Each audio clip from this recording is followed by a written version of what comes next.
Ser402 Midterm Oral Report, Steve and August, Team 22, Project 22, OPCUA REST API Adapter. A significant technical issue that I faced during this project semester was build environments. For myself, they were the most difficult to set up and run as compared to many of my team members. My machine continually tagged different library dependencies, other than that, what were required by the project outlined in the build scripts provided by our client. In trying to remedy, I got other team members involved who were able to look at my machine and really provided no credible solution or insight. It was kind of a toss up in the air. Uh, Retracement of the issue by detailing the Windows command line errors log as well as CMake error log showed that the system itself was tagging a 2017 version of Visual Studios, which I do have installed. However, our project requires Visual Studios 2019. I also do have that installed as well.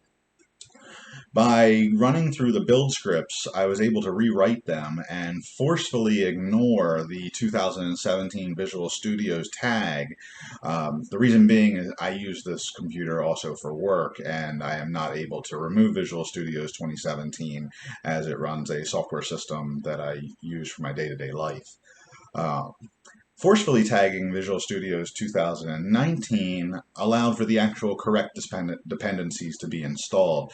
Boost 1.72 and Botan were then installed correctly, where previously Boost 1.70 and a previous version of Botan were being tagged and installed. The next time something like this happens, I think the first thing I would do is actually, after a failed install or a wrong install library, would just be to jump right to the scripts. Being as though I didn't write the scripts and they were provided by our client, it's easy to see now that they were the culprit. The other thing that I could do is, just knowing that Boost and Botan specific versions were required, I could just jump right to the command line and forcefully download those by tagging the correct versions and setting them to the directory required for future iterations. However, I do believe for a project of this nature that the best approach for this would be to create a virtual machine. And on that virtual machine, make sure that all other team members are able to use that virtual machine on their operating system.